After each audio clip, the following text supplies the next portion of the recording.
At World Remit, we understand what the journey is about, how it can sometimes take a little distance to bring us a little closer together.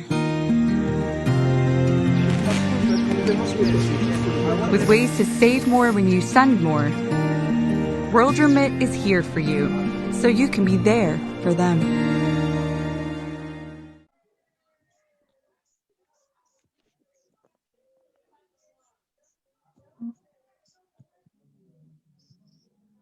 Sarah, do you have Facebook? Yeah. Okay. And there we are. Yep. Okay, guys, thank you very much. We are live right now. That is so funny. We have 2 people already watching. Okay, so thank you very much. Today, we're going to talk about the importance of insurance.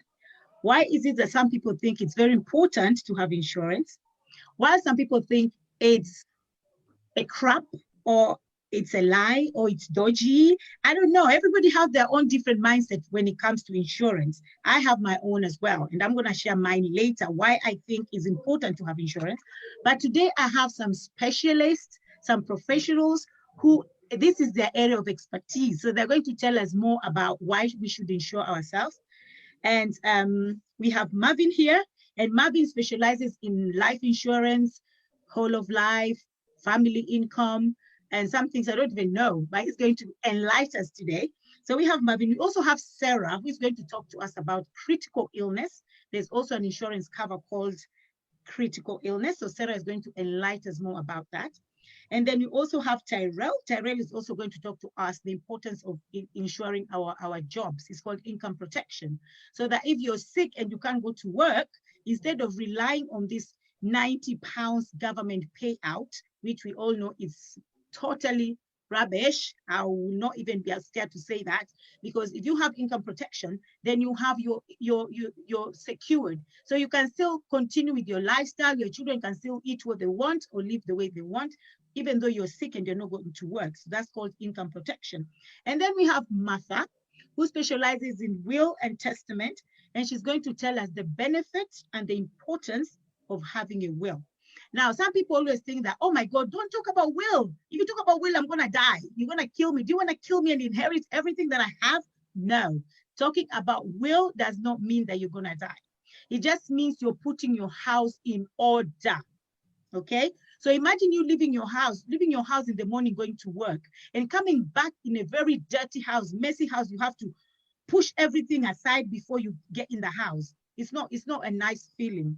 So it's the same thing. If anything happened to you, God forbid, and you died, now everybody will start fighting for this, fighting for this. And me as a Kenyan, we have a good example, a very good example of a family who was fighting because the dad was very, very wealthy and he did not have insurance, a will in place.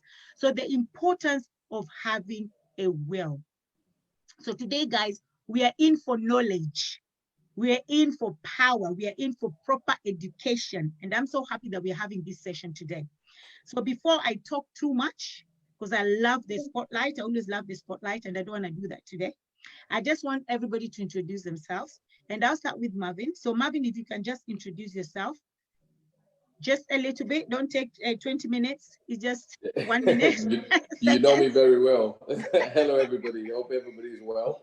My name is Marvin Porter. I'm a personal protections specialist and under a brokerage firm called Precise Protect. Okay, thank you very much, Marvin. And then I'll go to Sarah. Sarah, please, can you just introduce yourself? Hi guys, my name is Sarah Ikinwin and I'm also a protection advisor, specializing in most insurances. So yeah, that's me. All right, thank you, Sarah. And also we're going to go to Tyrell. We also have Tyrell. Tyrell, can you introduce yourself, please, Tyrell? I think we've lost Tyrell. This is called technology. This technology. You know, in my language, we say technology. That means technology defeated people, if I can translate it in technology. So yeah, technology. So we've lost Tyrell for now, but I'm sure he's going to come back. And then we also have Martha. Martha, if you can introduce yourself, please. Hi, my name is Marta Konke-Walczyszyn, as you already said. I'm one of the managers within PP, which is Precise Protect, the insurance company and the broker in the UK. I'm also the owner of Polish Advice Bureau, which specializes with, we are helping Eastern Europeans with adapting within UK facilities, and we specialize in legal advice, compensations, insurances, wills, testimonies, and all of the legal stuff, really. Okay, thank you very much. Thank you very much. Okay, the thing that, and we also have Jordan. Jordan, can you introduce yourself? Because you all work for a company called Precise Protect, right? Yes. Hello, Jordan. Yes, and I'm also an insurance protection specialist working with Precise Protect, and I specialize in helping people put the right cover in place. Okay, thank you very much, Jordan. Okay, Tyrell, we lost you, now you're back. So I hope we won't lose you again, because this is a very important topic and we don't want to be going in and out. So Tyrell, introduce yourself, please. Yeah, my name's Tyrell Augustus. I'm an insurance specialist. I've been doing it for around 2 years now. And what I mainly specialize in is income protection. However, the company I work for is called Precise Protect. And the main covers we do is life insurance, critical illness cover, income protection, and like business insurance, public and liability. Okay, thank you very much. Thank you very much. Okay, my first question will be, why is it that I know a lot of people that I talk to when I'm trying to tell them about insurance, and the first question always is that insurance people are dodgy. Okay, that is always the first thing. Insurance people are dodgy, I don't want to hear about them. So I just want us to discuss why is it that sometimes insurance don't pay? I'm a witness of seeing insurance paying. I'm also a witness of insurance not paying. So I've seen both sides, and I know why both sides happened. But I want to hear it from you guys, because this is your area of expertise. Why is it that sometimes insurance does not pay? So I'll start with you, Sarah, please. It's funny, actually. I'm really glad you started me, Lydia, because one of the things that I thought about straight away when you said, why doesn't insurance pay? And the first thing I thought was a critical illness claim. And a lot of the times, people, when they're filling out insurances, or maybe if they're going through, let's say, the bank or the post office or something like that, they don't go in depth with the forms, with the clients. And there can be a lot of things that is missed out. So a lot of the times insurances, it's a very, even though we're just filling out forms, we're paying monthly, it's quite a technical piece of work. With insurance, you have to make sure that every detail is filled out correctly. If you miss information on your form, that could actually just completely make an application void. So a lot of the times, it's not that insurance doesn't pay out. They go based on the information that they're given at the time that you fill the form out. And then if somebody went to make a claim and the information is inaccurate, it can cause an application form to be void. So generally, that's mainly the reason why a lot of forms, a lot of applicants have found that their insurances do not pay out. So that's what I would say. Okay, thank you very much, Sarah. Okay, I'll go to Martha as well. Martha, can you just top up what Sarah said, or if you have any different comment regards to why insurance don't pay? Usually it is the lack of knowledge, because, people sometimes they underestimate honesty of our loved ones. Let's say sometimes they lie because if when it comes to cigarettes, for example, they always think that you have to be cut out, and that's how they check in if you're actually smoking. But in the real life, the insurance companies, how they check if we smoke or not, they call your GP to find out what have you disclosed in the beginning.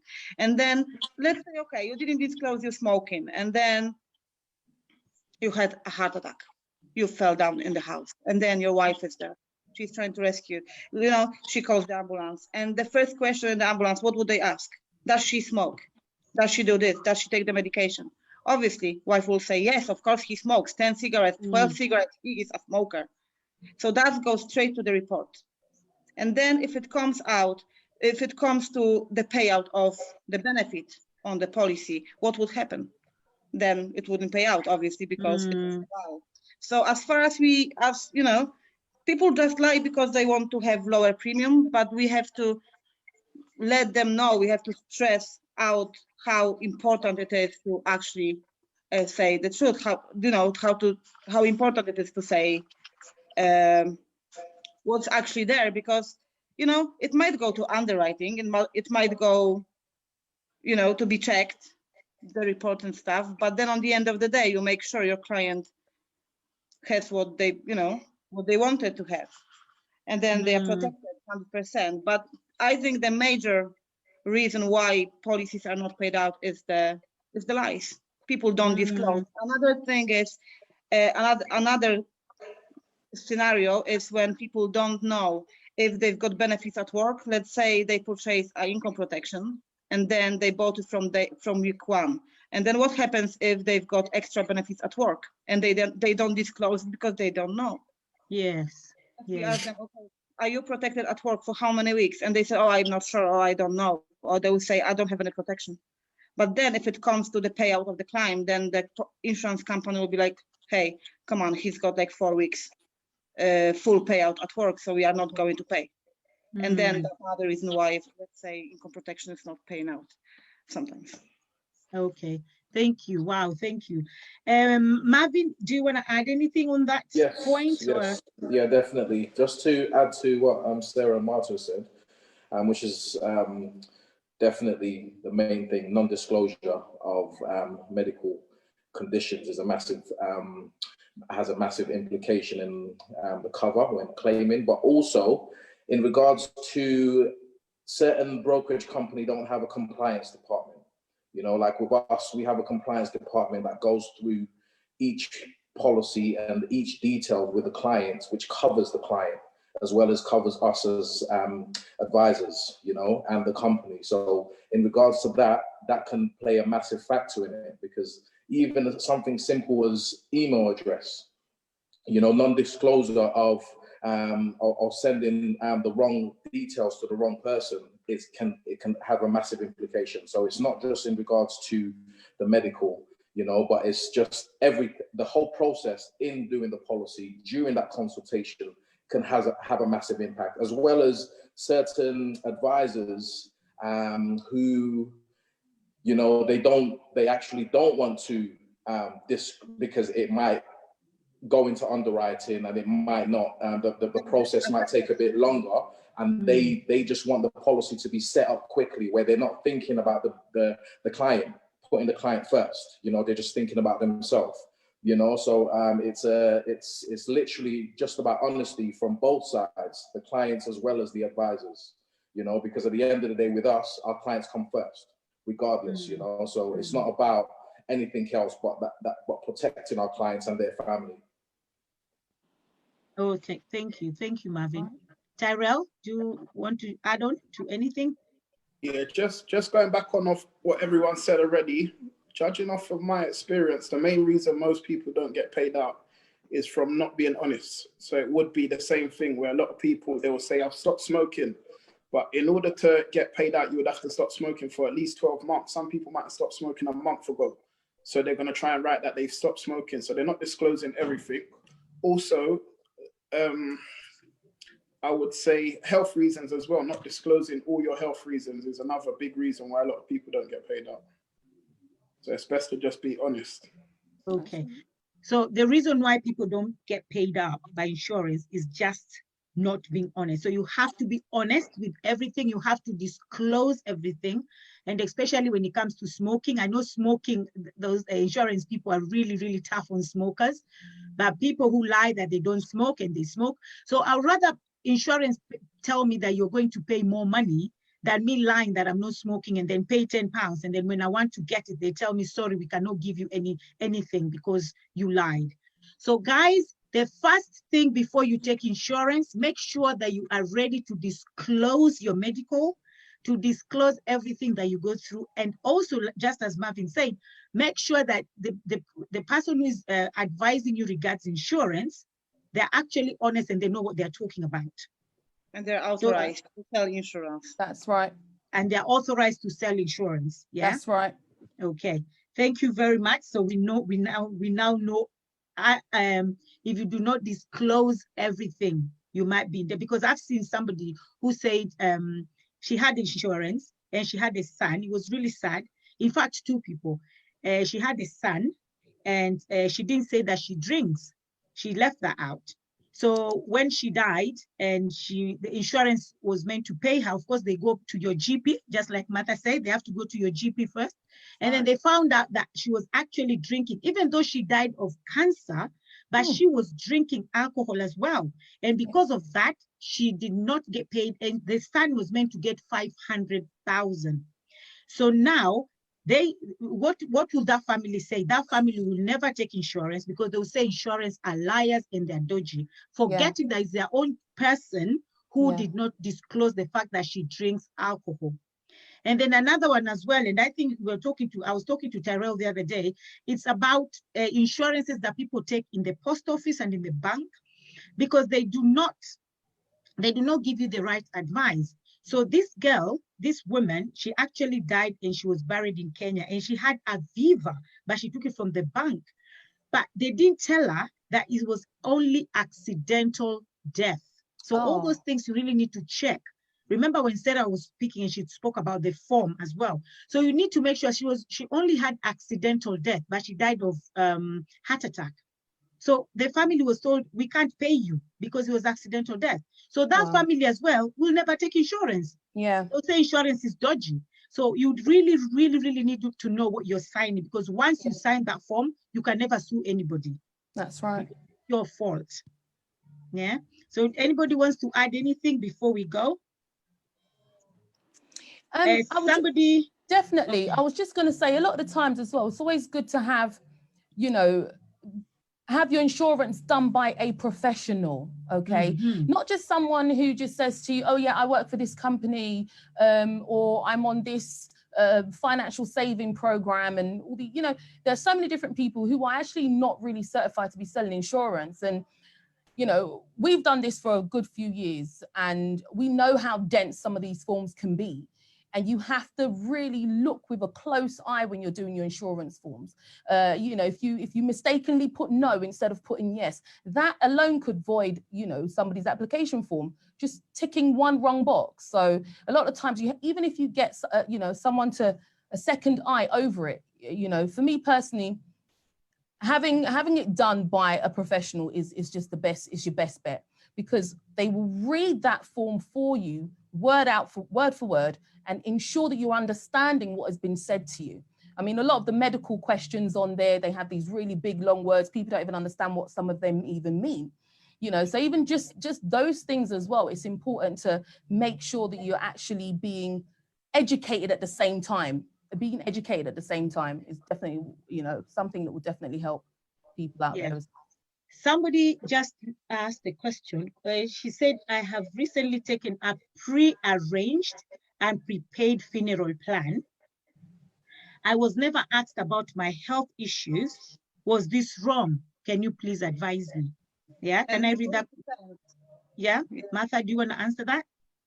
Yeah, now it depends on who she took the cover from, because, the thing is, sometimes, as you know, you might have some policies which doesn't require underwriting, and it might be that she took accidental under MetLife or under any other accidental plan, and she's been told she's paying for death as well, but then it's only accidental. So obviously they wouldn't seek medical questions at all. It's just accidental, you can give accidental to someone who's got cancer even so.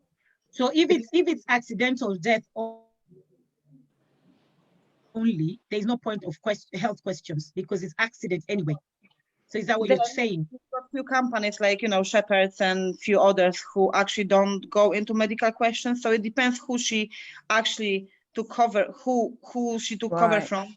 That's where we can assess if it was right or not. But in general, even if you purchase anything online, you have to go through the medical questions. So it's very rarely she wouldn't have to do it unless it's accidental. She said she took it with golden leaves. Golden leaves. So that's the network. Golden Leaves. And she said it's a funeral plan. So I don't think funeral plan, they ask for medical, do they? No, Yeah. they generally don't. With funeral plans, they generally don't ask you about medical, because with funeral plans, it's literally to cover the cost of a funeral when that person dies. So, you know, a lot of the times as well, people who have funeral plans have life insurance. You know, you don't just get funeral plan by itself. You have life insurance to leave a legacy, and then you have the funeral plan that covers your funeral. So obviously with the funeral plan, the main reason why they will not ask you about medical questions and all your health reasons is because the person's already dead and the money is because you're going to die anyway. Yeah. Okay, so that's probably why they wouldn't ask. And the thing as well with this funeral plan is I always tell a lot, especially a lot of our people that are from African descent, some of us want to, when we die, they want to be buried back home, they want to be repatriated. But with funeral plan, it does not repatriate, and that is where people don't get advice when they're going to get funeral plan. And I've known a lot of people have told me, oh, but I have funeral plan and they'll take me to Kenya. And I'm like, no, funeral plan does not repatriate you, and it doesn't give you money either. So can anybody explain to us how funeral plan works? Just funeral plan without insurance? Tyrell, do you know anything about the funeral plan? And what I would say about the funeral plan, it's more for like older people. So if you've got, like, if you can't get life insurance, so a lot of older people, their premiums are a lot more expensive. So that's who I will normally recommend to get a funeral plan. If you're young, the majority of the time you'll get a good life cover for a lot cheaper than you can get a funeral plan for. So it's more for older people. Okay, thank you. I'll just add on to that. So there's a lot of companies who do funeral plans. They have a specific funeral directors that they use. So it's basically just, it basically just pays for the funeral, and they will add extra benefits to do with the funeral only. So if it's in line with leaving a legacy, leaving things for the family, a funeral plan isn't going to do that. That is only going to pay, and it doesn't pay it to the family. It literally pays it to whatever company each funeral, company allocates to do their funerals.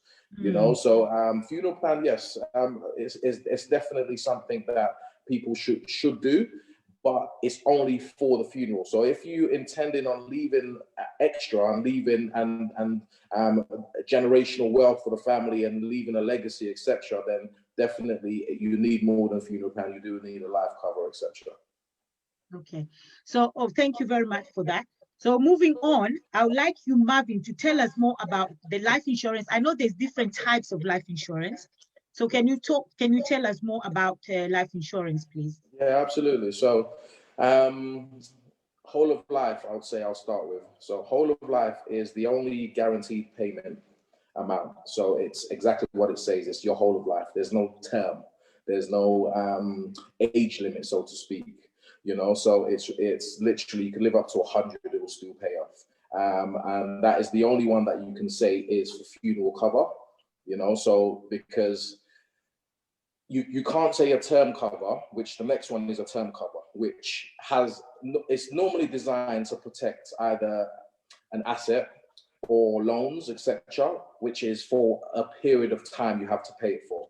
So term covers have a specific term or an age. Once you reach that term or age, the policy stops. So, and then you also have family income benefit. That is designed to leave a monthly income to mainly dependents until they're financially independent. You know, so you have whole of life, you have a term cover, and then you have a family income benefit. These are all three separate types of covers, you know, and I'll say each cover is designed for a particular reason. So a lot of people will just get a certain covers, just especially if they're not using a professional advisor, somebody who specializes in this. So they're just given certain covers for other reasons, you know. So each cover is designed for a particular reason, and you have to use the correct cover for whatever reason that client has. And that's why we say, when it comes to personal protection, it's very in-depth. You can't, like, for instance, car insurance is one shoe fits all. So you can go to compare the market, you can go online and get any cover. But with this, with personal protection, every single client is different. Some might have children, some might not. Some might have mortgages, some might not, you know? So you have to be very specific in what cover you get. And then you also have relevant life. So relevant life is a tax efficient way that a business can actually protect their employees or their key workers, directors, and themselves. And it works out a lot cheaper, relevant life, because it's literally about 50% cheaper, and you can actually claim it back as a business expense. You know, so people with businesses, relevant life is absolutely amazing, you know, and it's literally, it's an employee benefit. And yeah, so that's the main one. So whole of life, family income benefit, term covers, businesses. Decreasing. Sorry? Decreasing. That's what Yes, she's okay. saying. Okay, yes, so you can have increasing or decreasing covers. So basically, which is in line with the RPI, so retail price index. So if you want so everybody knows the value of money changes. So a 5K, 10K today is going to be different in a few years' time because RPI goes up. So you can have your cover goes up in line with the RPI. Also, obviously, if you have a decreasing cover, which normally decreasing cover can be used for mortgages and loans, because as you're paying it off, the amount is gonna go down. It's gonna decrease. So you have it in line with a percentage of the mortgage or the loans, and then you have level cover, which obviously stays the same. Yeah, that's about it, to be honest. Okay, so before I go, I just want to say thank you to the people watching. We have so many people tuned in. Can you please share, guys? Share so everybody can get the knowledge of what we're talking about today. So please, everybody share two groups, one group, share, please. Share, so everybody can get the same knowledge. And that means we're team building. We're building each other.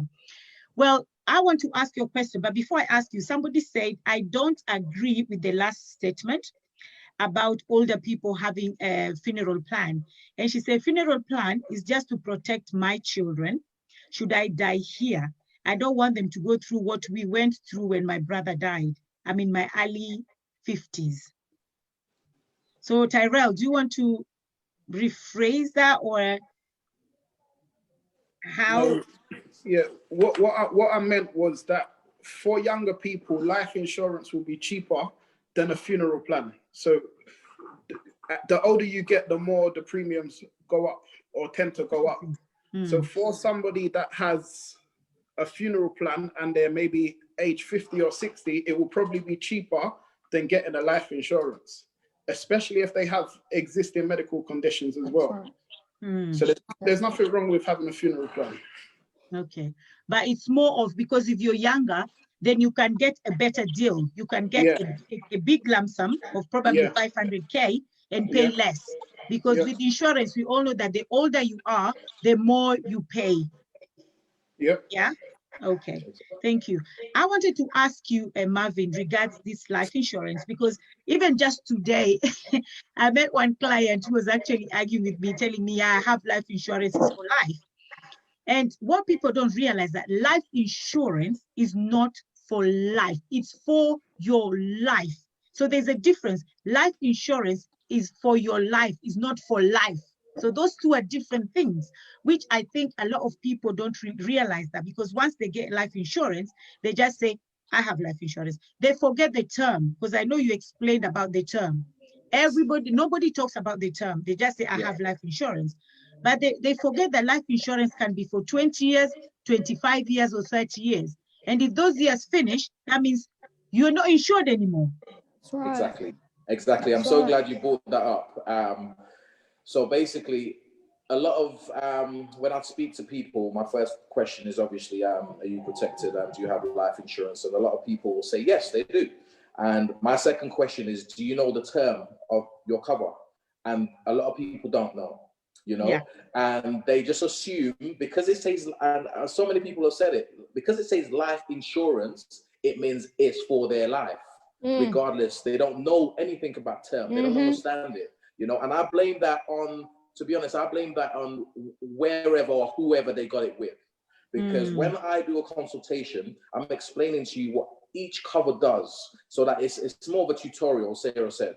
You understand? So that you know exactly what you're getting. You actually can leave the consultation with more knowledge, you know? So it's a life-changing experience. So a lot of people, they don't understand. So basically the term covers, as I said before, they're designed to protect an asset or a loan for a period of time.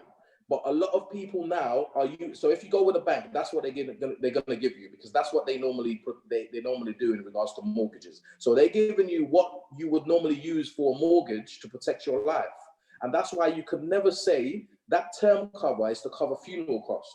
Because if that term cover goes to retirement age of 65, 68, whatever it is, you can't say that's for funeral costs, because that means you're gambling with your life and you're saying you're going to pass away before 65 or 68, because that policy stops at that age. You go past that age, it's going to be, you're not going to get a payout. All the money you paid for, you're not going to get a penny. The family's not going to get a penny, you know? So, and to get a policy at that age is going to be a lot more expensive. So it's literally, you know, there's certain things people are not aware of. Whilst with an advisor, we can add extra benefits where that policy doesn't stop. That policy can continue, you know, and we can, you know, there's so many things as advisors that we can put in your policy to protect you, to give you that longevity, you know, and give you that extra benefits that your family can have. It's not just you as a client reap the benefit, and it's not certain benefits you can even use before you pass away, which the life insurance does, you know, which your family can use. A lot of people think, oh, it's just because the policy's for them, that means it's only literally benefits them. But there's certain providers that we have as advisors that we can put in place that will give you extra benefits for the whole of your family, everybody that you live with, you know. So it's you have to speak to us and speak to an advisor, to be honest. Okay, so I just want to put your name down here, Marvin. So I say for life insurance clarification, because I'm just going to put it on my Facebook here. So for life insurance clarification, please call Marvin. So can you just help me with your number? I know I have it, but now it's not in my head. Yeah, no problem. 07575. 07575, yeah. 631. 631. 831.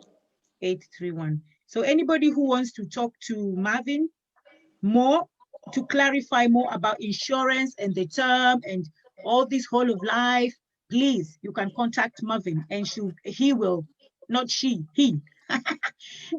to you more. I say she because I'm a she and I love she, so I'm a she. You can call me she if you want, I don't mind. I'm a she. Okay, then. Now we're going to process to Sarah. We're going to go to Sarah. Sarah is going to talk to us about different products. So when it comes to things like insurance, there is so many products. There's so many things. You can't just come and say, I want insurance. Yeah, what insurance? For what purpose? Okay. So now we've heard about life insurance, which, to be honest, is so complicated for people who don't know. It is really complicated, because even me, I know about insurance, but in my head, it's still complicated. So, but we're now going to talk to Sarah, who is also going to talk to us about a service called critical illness. Thank you, Sarah. Right. Thank you, Marvin. That was on point. That was really, really, really good. Okay, so critical illness cover. I mean, I think that's probably one of the insurances that a lot of people maybe overlook, critical illness cover. And one thing I always tell my clients, I always say, majority of people, before they die, they get sick, okay? Most people get sick before they die. Now, when an illness comes upon somebody, let's just to say cancer, for instance, or a stroke, we know how terminal and how detrimental these things are to families and the individual that is facing this particular situation. Now, if someone doesn't have critical illness cover and they find themselves in a place where, life's brought these, life comes with many different challenges, okay? And nobody knows what's going to happen tomorrow. So that's one thing I always say to people. You have to cover yourself, cover every angle is what I always say. I always advise people, yes, have life, have critical illness cover, because even before, you know, you think of something like someone just crossing the road and getting hit by a bus, that was a straight death. Life insurance was going to pay out on that instantly. As long as that form and everything was filled out properly, that's an instant payout. That person's gone. However, a critical illness or a terminal illness, these are the things that a lot of people don't tend to think is going to happen to them, or, you know, they might just even not even take stock to think about it, because life is so busy and people just keep moving and keep going and keep going. And then one day they go to the doctor and they get a terrible report. And this report might turn around and say, Mrs. So-and-so, I'm sorry to tell you, but you've got 6 months to live. And at that point, what happens? And this particular person might have a family, they might have people that are relying on them. They have to stop work. The mortgage needs to be paid, rent needs to be paid. Things still need to keep going. Life still goes on, regardless of what is happening to an individual. And this is something that I always press. Regardless of what you think is happening, life will always go on, right? So critical illness is to cover yourself, your loved one, from any major illness that might come upon. I've got a few statistics here. It says every 2 minutes, someone is diagnosed with cancer. So if that's every 2 minutes and there's X amount of million of people, just in the UK alone, we're not talking worldwide. We're talking in the UK alone, every 2 minutes, someone is diagnosed with cancer. Now, if you know cancer is a very mean illness, and it comes in many different forms. So it didn't say every 2 minutes someone's diagnosed with breast cancer. Every 2 minutes someone's just diagnosed with cancer, regardless of what that cancer may be. Also, every 7 minutes someone has a heart attack. Now, you might be watching this and going, Sarah, but I don't know anyone who's, you know, died of cancer. I don't know anyone who's had a heart attack. Every 7 minutes, someone in the UK is having a heart attack. And every 12 minutes here in the UK, someone has a stroke. Now, these 3 illnesses that I've just mentioned, these are classed as critical, serious illnesses, okay? And that's just to name a few. Those are just 3. Now, critical illness is there to pay a lump sum of money, whether it be a monthly lump sum or just a yearly lump sum, or just a lump sum. So let's just say my neighbor took out critical illness with me and I insured her for £50,000. When we're going through that form, she has the option to say, Sarah, give that to me in drips every month, or I want it all in one go. If she finds that she has cancer, she wants to go to Barbados for 6 months, she can do that, right? So, but these are the benefits that you will have when you have critical illness cover. Now, there's a long list. There is a long list of illnesses that is covered, but the main illnesses that critical illness covers are cancer, most cancers, heart attack, stroke, multiple sclerosis, and there are many other conditions, okay? Now, if I was to sit down here and start going through all the conditions, Lydia will be looking at me going, girl, come on, you know? So I can't just sit here and wheel out everything. But if you have a family, if you run a business, if you have a mortgage, even if you're caring for someone, if you have people that are dependent on you, critical illness is something that you cannot not have, if that makes sense, okay? Now, you know, you might be asking, okay, well, like, how much is critical illness cover or something? It depends. Again, it depends on you. It depends on your circumstances. It depends on your medical history. And, you know, a lot of times people, you know, Lydia, it's funny because a lot of the times people attach insurance with age. Yeah. They say, oh, I'm 30. I don't want to think about that right now. Oh, I'm 29. I don't know, 18. I don't want to think about that. I think it was Marvin who said it earlier. He said, you know, oh no, it was Terrell. He said that insurance is cheaper when you're younger. Okay. It is cheaper when you're younger. It's also, critical illness is cheaper when you're healthier. Okay. Yeah. If you're healthy, there's nothing wrong with you. Yes, okay, you could be 45, I don't know, however old you could be. but it's always cheaper the younger sometimes, but the healthier you are with critical illness. Okay, so it's not when you wait, it's not when you get a negative report from the doctor that you run and realize, oh my gosh, I haven't put my critical illness in place. It's, you can still do it. Okay, you can. However, it's always best to do it when you're at your healthiest, you're at your strongest, you're at your best. Okay, so those are that's what I would say about critical illness cover. I mean, it's funny because if you was told, okay, all of you watching, if you was told that you had a serious illness, just stop and think for a minute. What would your family do? What would your family do? We spoke earlier about how work would pay. Lydia mentioned work paying, what's that, government sick pay, £98 or something like that a week. Who's that going to feed? What bills is that going to pay? But when you implement, you've lost your job because you're sick already, and then your loved one wants to be with you. They don't want to leave you at home, lying there, you know, ill. They want to spend time with you, and if they can't because financially they don't have that financial pillow, they can. Exactly. That's what breaks the family. It's not only your health which is affected, then it's the whole family and, you know, the well-being. Exactly. Thank you, Martha. Yeah, you know, and it also covers the children as well. That's right. I was just about to get to that. Thank you, Marvin. I was just about to get to that. And obviously, you know, when we think about our insurance packages, we think for those signing, we think, okay, I'm the one signing, I'm the one paying, this covers me. Now, a lot of providers that we deal with cover your children as well. You know, I've got 4 children. All my children are covered under my critical illness policy. If I have another one, that one's also covered. And another one, I wouldn't have that many, you know, but I'm just, you know, every child is covered under your critical illness policy.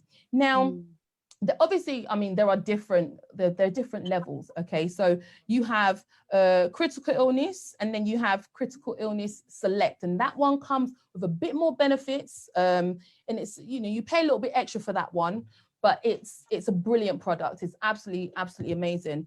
And, you know, if you have critical illness on your policy, it will cover your child from birth, okay, right up to the age of 21 with some companies, and some companies will take them right up until 22. Also, one thing I always tell my clients when they take out critical illness is to remember something, okay? If somebody had critical illness and their child was to pass away,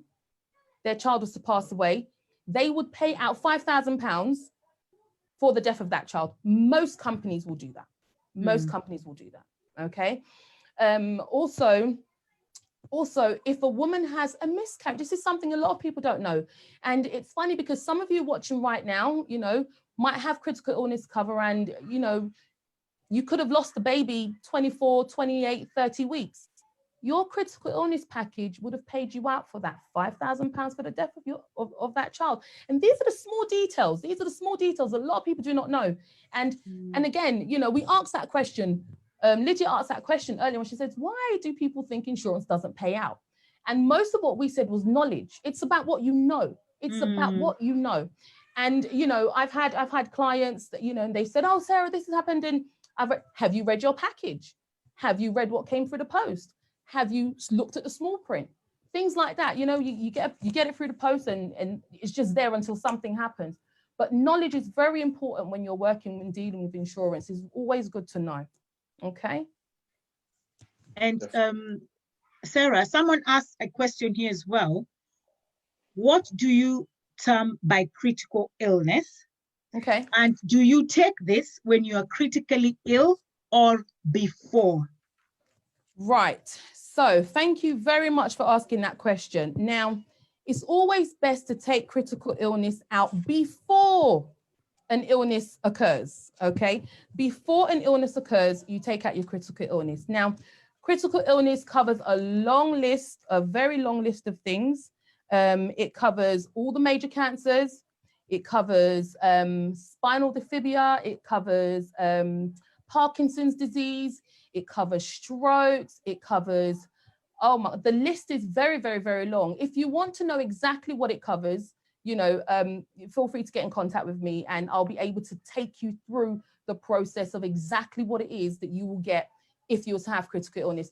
Now, one thing I always say is when we're dealing with insurance, what I found with people who have not come to a good understanding of it is that when something happens, they're quick to cancel. The first thing they go, oh, yeah, let me cancel that critical illness. Let me cancel that life policy.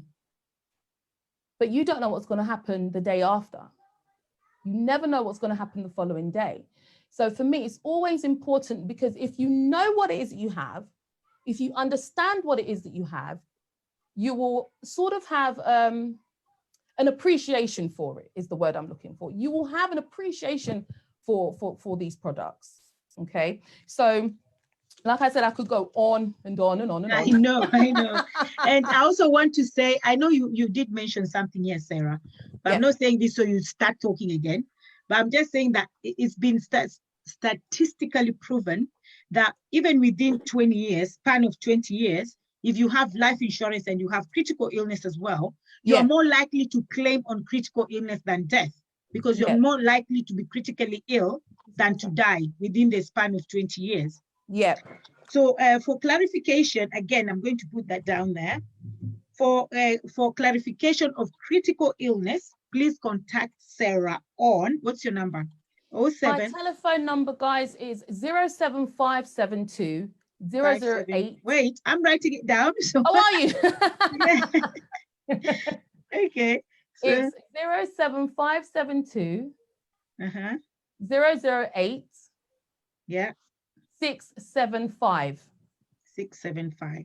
Yeah. Okay, so that's 07572008675. Yeah. Yes, correct. Yes. Okay. So anybody who has more questions regarding critical illness, they can always contact you. Now we're moving on. So I want to go to Tyrell now. And Tyrell is going to talk to us about income protection. Why is it that income protection is very important for us to have? First, I'm going to start by explaining what income protection is.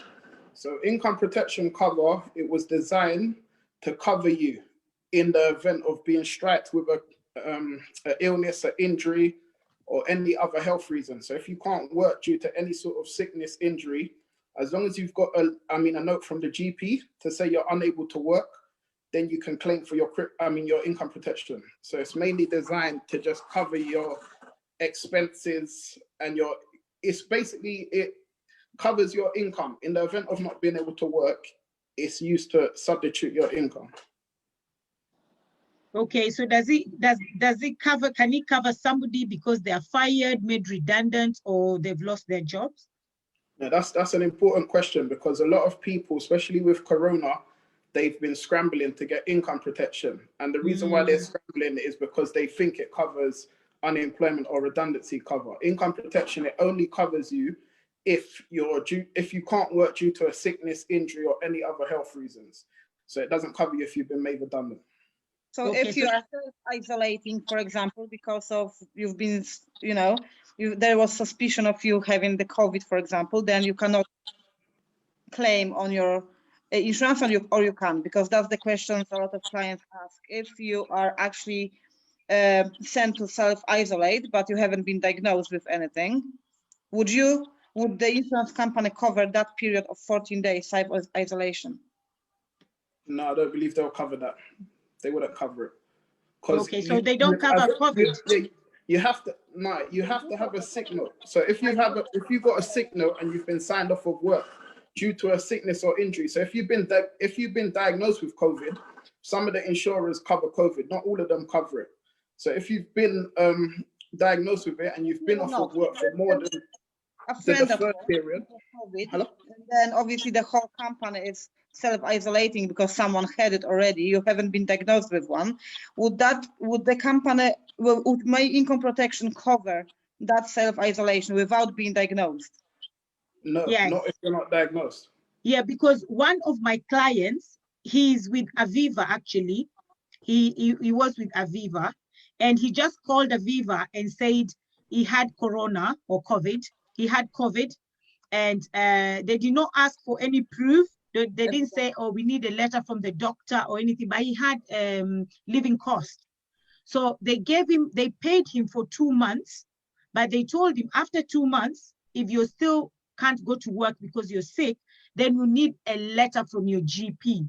But for the 2 months that he was at home, he just told Aviva that he had COVID, and they just paid him for 2 months. They did not ask any questions. So, and that is just Aviva. So it's different companies, again, just like you say, they have different procedures in place.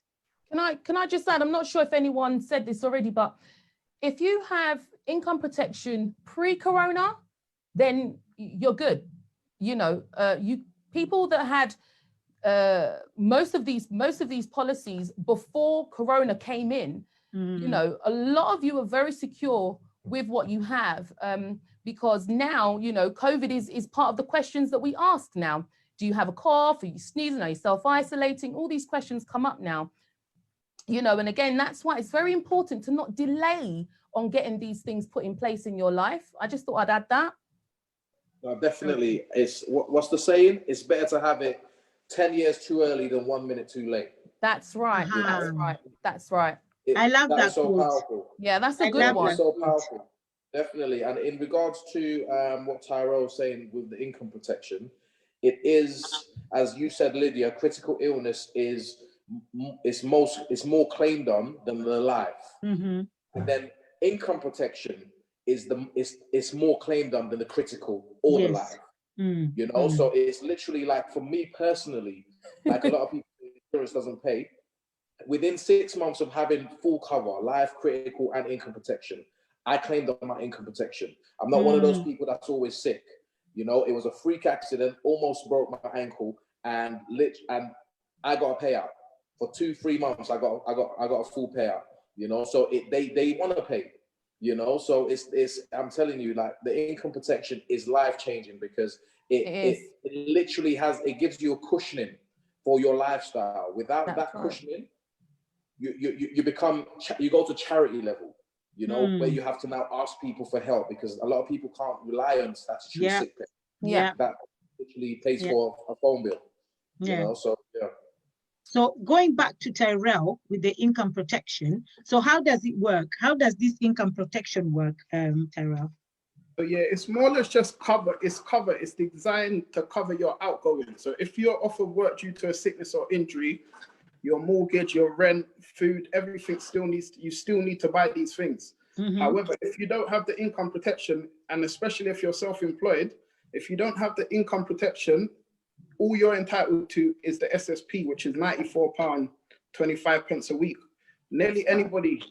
Hardly anybody can live on that. So for example, the income protection wouldn't cover the full amount of your earnings, because they don't want you to be better off or just as comfortable as working.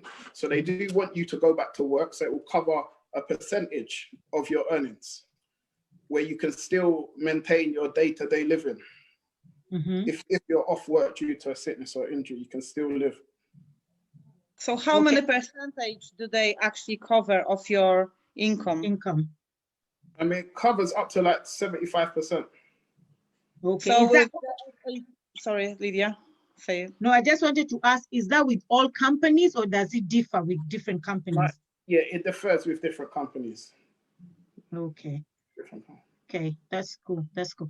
Can you tell us about, because talking about income protection, I'm thinking about fracture cover as well, because it's like they intertwine together. So can you tell us more about fracture? Because I know there's fracture cover as well. Okay, so that's a good point about going with an advisor, because a lot of the times you get extra benefits, or we can include extra benefits like hospitalization cover. So if you was ever in hospital for more than 6 days, you can start getting, I think it's £100 a night, you can get up to £100 a night for a sufficient period.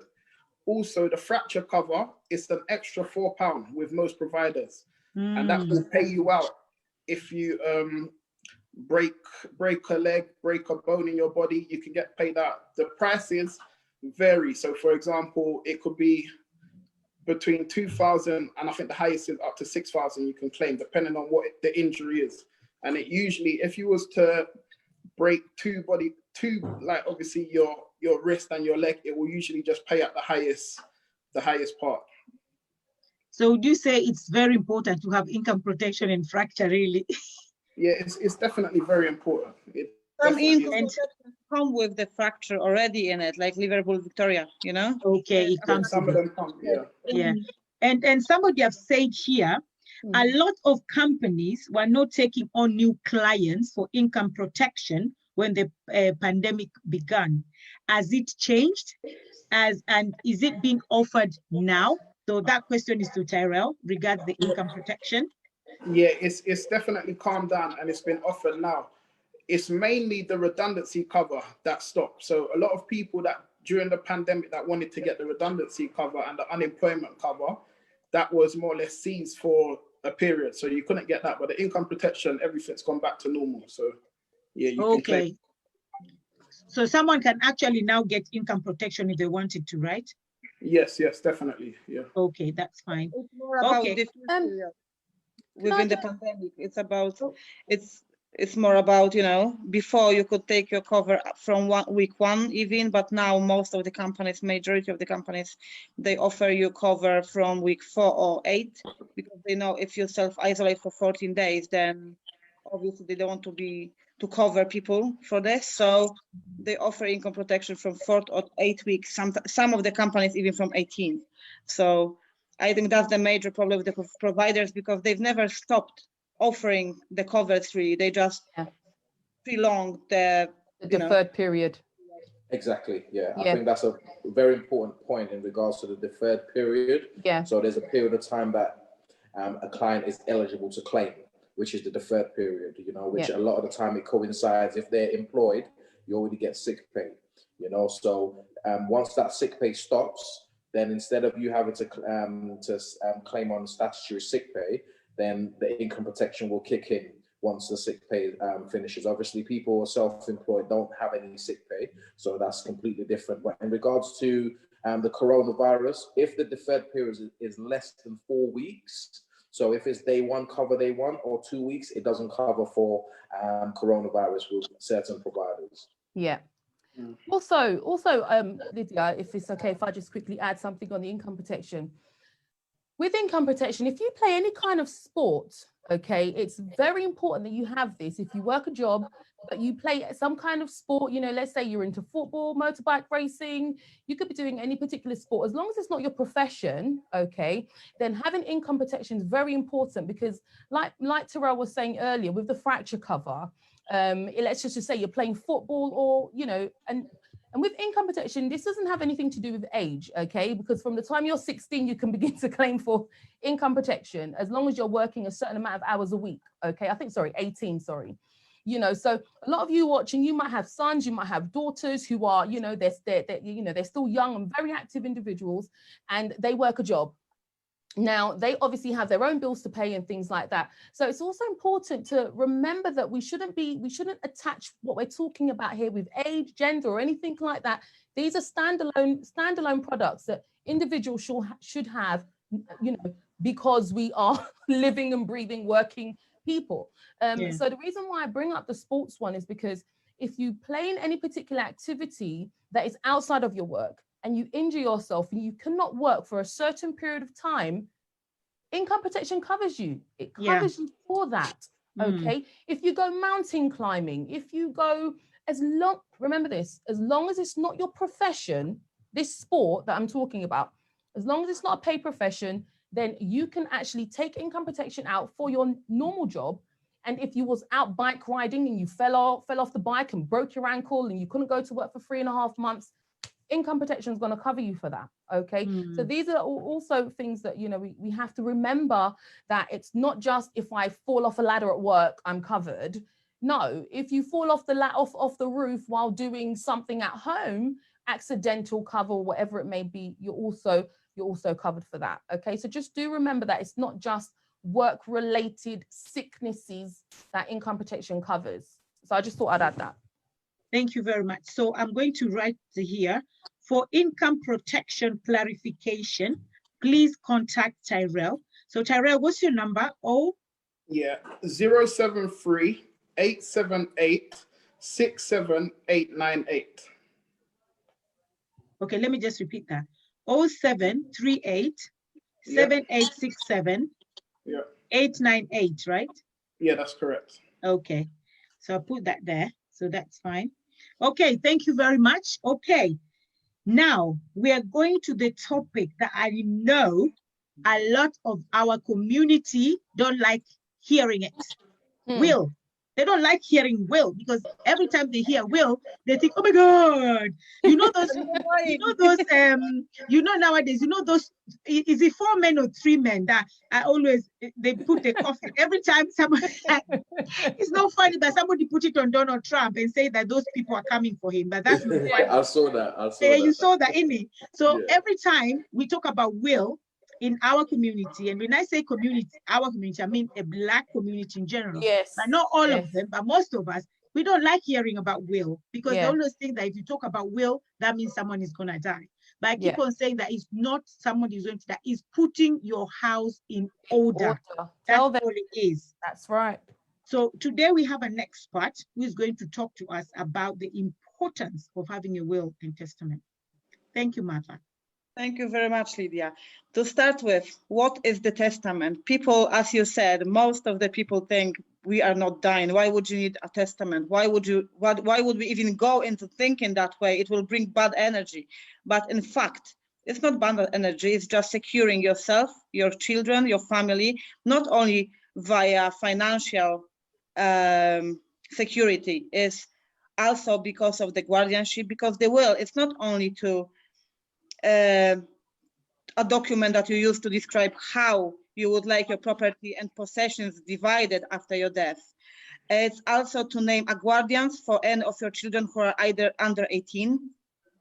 And that's the major thing, I believe, for us foreigners in UK, which we need to look after, because on the end of the day, money is money, it can come and go. But your children, they have to be secured. You have to make sure that your children, after your death, will go to the designed person, to the appointed person who you wish them to go. It's not about, under UK law, if, let's say I'm Polish, we came here with children. Now, because of my children were, they were raised here, they went to school, they've got friends, they've got everything they know is here from UK. And now someone from abroad will come and claim my children just because they are grandma or grandpa. They might not know the person even, but because of the law, they want to claim them. So what happens if there is no testament and last will? Then obviously UK system absorbs the children. It absorbs and take full right and guardianship of those children, and no grandma, no grandpa, sister or mother would be able to get that children without the probate court, which will take from 6 to 18 months. And so let's go to the estates first, because we said we can cover the estates, we can cover the guardianships of the children. What can you actually put into the will? It's your home, whatever you want to do with it after your, after your death. It's automobiles, it's bank buildings, society accounts, it's national savings, investments, it's life insurance policies. And now when we come to life insurance policies, this is very important, because many people ask me sometimes, does my life insurance form part of my estates? And now life insurance payouts will form part of your estate unless they're written in trust. So now let's say we've got the life insurance, but there was no trust, but we've got the testament. So that life insurance will have to go to court anyway to be delivered to the beneficiaries. But if you put it into the trust, it's always a good idea, because if your life insurance pays out, go into a trust rather than a beneficiary, because such a payout will not be assessed as part of your estate for inheritance tax purposes.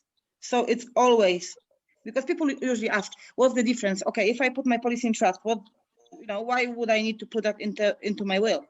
And the other way around, if I put my life insurance into the will, why would I have to place it into the trust? If you place it into the trust, then the money will go straight to the beneficiaries. If you don't, it will have to go through the court when the will is validated. So it will take again long time. Obviously, people will get the money, but it will take time again. So it's always good to put your policies into the trust. Apart from that, you can place in your will your stock and shares, unit trust investment, premium savings bonds, furniture, interest in other people's estates, property, and banks accounts abroad. That's what people ask as well. If they can include my abroad properties, my accounts which are placed in other countries. Yes, they can. Oh, so you can actually write a will here. Let's say I have properties in Kenya. Yes. I can write my will here and include my properties in Kenya. You can, because anyway, you have to remember it always goes to court anyway. So, you know, last will and testament, now that the term is joined, but back in the days, it was only the will. It wasn't saying the testament. Will is because of our estate, and the testament is because it's like our wishes. So now it's different, because will goes to court, testament is your wishes which people have to obey. So it's a little bit, you know, it's different. But yes, you can include anything you want to add there, you know. So children, it is mainly to cover the children. If you have minor age children at home, it is important to have a will that appoints a guardianship of your children. If a guardian is not appointed at the time of your death, your surviving family will have to seek help in a probate court to have a guardian appointed for your children. The person might be not the person who, you know, not entrusted person with your kids. And that's the major problem with the wills and testament. People think they don't need it, but they actually do. Every single person who's got kids in this country, they need to have a will. You should also consider how you will pass a portion of your estate to your minor child through a will, because if they're underage, obviously, if you want to leave some inheritance for them, then it has to be written in that will. You know, you can address how and what do you want to leave them. And now, while children, natural or adopted, have a statutory right to inherit, because that's normal, a will allows you to disinherit children. You can actually disinherit a child or your spouse or whoever you want to. So if you don't have legal documents saying your husband or wife, your assets are not divided, then you can do it through your will, saying, look, I don't want my husband to inherit anything because this and that. Or I don't want children. You have to disclose every single child in the will, but then you have to say what happens to the child, if you want them be included or not as a part of distribution of your assets on the end of the day, because they've got legal right to your assets. So okay, so you have to put let's say you have 10 children, example, and you have to put all the 10 children, but you also have to indicate what you want each child to have. And if you don't want any child to have something, you can say, well, I don't want child A and B to have anything, but they have to be there regardless. That's true. They have to be in the will, because you know, you don't want the scenario where you died and you have 5 children. One of them is really nasty child who's been always a black sheep in the family, and you don't want that child. You haven't even seen that child for years, and now you know those 4 children were looking after you on your deathbed. They've been always there. They've been there for you, and then on the end of the day, they don't get what they should be getting because that 5th child turned up saying, "Oh, come on, I've got the right. It's my mom. It doesn't matter if you know." And the court would not know what happened. And those, you know, so it's just to prevent such a situation and to clarify and make it transparent who is who and who needs what. And now, what should we consider when appointing a guardian for our children? First of all, we should we need to consider if the proposed guardian will be old enough to look after our children, because we don't want anyone who is 60 to look after the children and die after 5 years, you know, leaving them alone again. Does my proposed guardian have experience raising the children? This is more or less important, but we have to always consider if they would manage, if they are able to do such a thing. Is my proposed guardian concerned about my children's welfare? Mhm. This is very important. Would they keep up with the books? Would they keep up with the school? Would they sacrifice part of their life to actually look after your child? Is my Mhm. proposed guardian able to care for my child emotionally, physically, and financially? So would they be able to provide for them? In that case, we can't leave a child to someone who, is not working, who doesn't have facilities for the child. Obviously, if you leave some inheritance, some money for the guardians in your will, then obviously it's a different story, right? Because you can say, okay, along with my child, I'm leaving to the guardian of my child I appointed, I leave, I don't know, 20,000 out of my account to keep the Raise money, the child. raise the child, to keep the money up. Yeah. Yeah. They'll be happy. They'll be happy if you leave something for them. Of course. Exactly. They'll be happy. Does the proposed guardian have the time? This is very important. You can't Yeah. That's true. That's true. running around and where does my proposed guardian reside? And now, this is very important part, because if you appoint someone, let's say Lydia from Kenya, Mhm. now you've got children, you're a single mom, you've got your children with you. You didn't came long time ago, 2 years, so they still know the family there and they love their family. And now you didn't leave your testament. What happened? Obviously, UK takes the children, that's it, end of story. But let's say you've left your testament out there saying, I want my sister from Kenya to look after the child. So what will happen then? Obviously, they will assess the testament. They will say, okay, she can do it unless she can prove, no, maybe the other way around, unless the child can prove it would be comfortable in the Kenya, for example. If not, your sister will have to commit to live in UK. Mm. So this is how it works. I Usually, think they'll love that. They'll love that. usually when something like this happens, is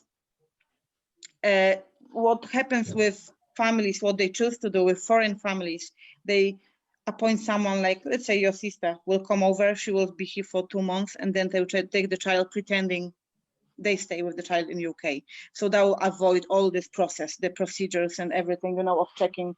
Because if you even if you adopt the dog in UK, you have to go and visit the house for 5 times, before they give you the dog. It's the same with the child. If the child needs to be given to someone, they have to assess it. So they will have to assess Kenya in that case. Yeah. Yeah.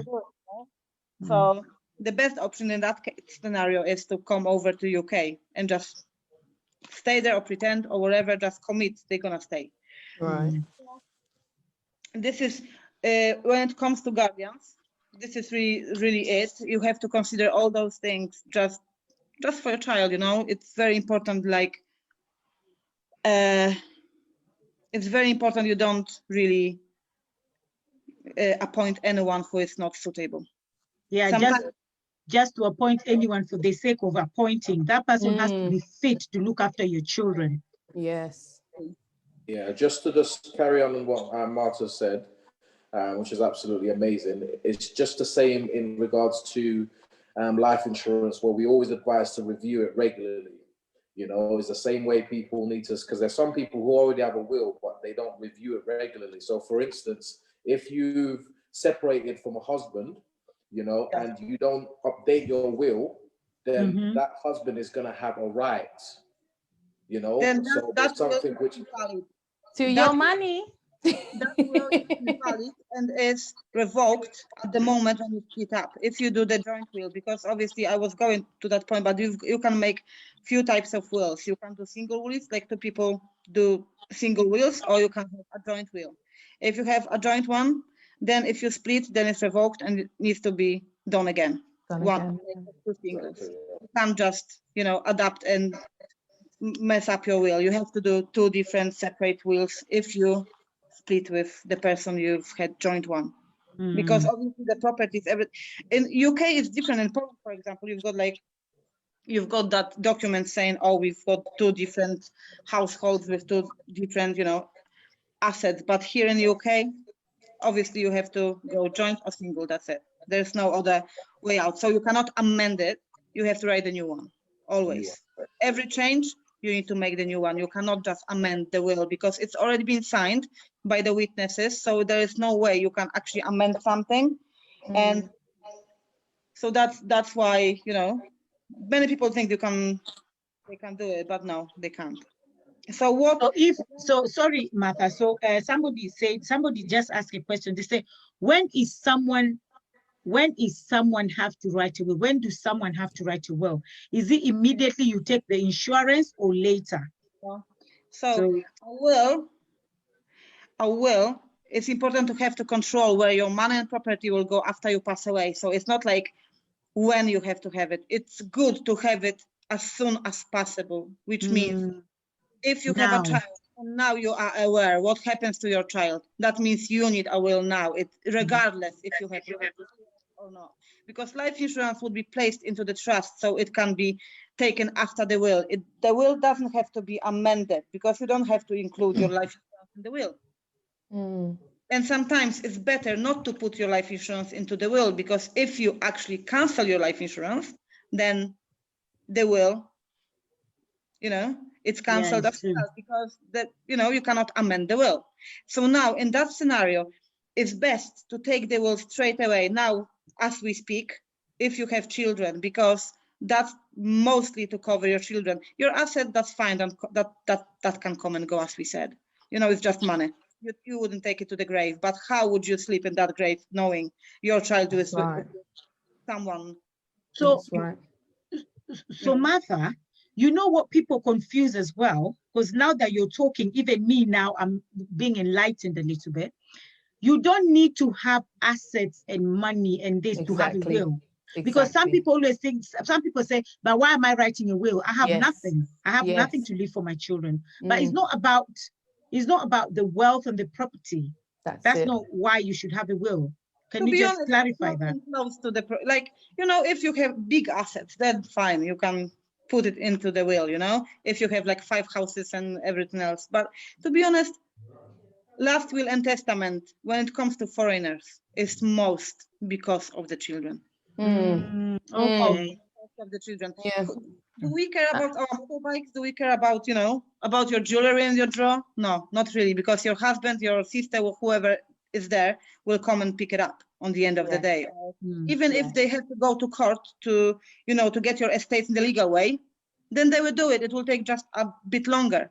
But it's not the material things we are caring about here. We are talking about real life with the children. It's the little babies we've raised, you know, they loved us, they've been with us. We need to make them secure. We need to secure them. We need to make them feel they are, you know, like, we have to make sure they are there where they should be, you know? And you know, I will bring the example. Polish family, 3 children, they went to Asda. They dropped kids at school. They went to Asda. Lorry driver slept on the road. Car smashed. Both dead. What happened? Those 3 children are with the gay couple in Coventry. And now, mother of those, grandma of those children, it's 3 years now. They're trying to get children back. 3 years. Because there was no testament. So if anyone feels they want to secure children and be sure that those, you know, imagine these children, they've lost parents, how bad that was, what a trauma they've had already. And then with strangers, you know, and then how sure you are they wouldn't split the siblings? You know, they would. Almost. Wow, that is important. You know, it's a great, you know, Martha, I'm so glad you brought that, because it's such a bit, what you're talking about is a massive revelation, I really think, for a lot of people watching this today. And, you know, it just shows you the misconception of wills and testaments, of how it has been portrayed over the years. It has been portrayed as something that is for the wealthy, it's for people with assets, it's for the business owners, it's for the people on the top of the food chain. Whereas you've just really brought it down to earth for everybody. You've made it realistic for the layman, as they would say. Do you know what I'm saying? It's not just for those with big pockets anymore. A will can be for absolutely anyone, down to parents. You could live, from what Martha's just said, in my understanding is you could live in a council house, be on benefits and still have a will. Why? Yeah, of course. Because you don't want the system taking your children when that time comes. I mean, for me, it's a massive revelation, just the way you've put it, the way you've dropped it so simply, well understood. And, you know, for everyone watching right now, I would just say, you know, this is why we do what we do, because information like this, as they say, is hidden. It's hidden in textbooks. It's hidden under paperwork. It's hidden in massive files that we have to read. You know, not you. We have to read these files. So, you know, just understanding the fact that, okay, I might not have anything, but I've got 3, 4, 5, 2 wonderful children that if I'm not here, I want my mum to have it. I want Auntie Lucy to have them. I want, you know, so-and-so. That in itself is something, I mean, it's the least we can do as human beings. For them, that parent children, you know. So thank you so much. A massive revelation you just shared there, Martha. Absolutely.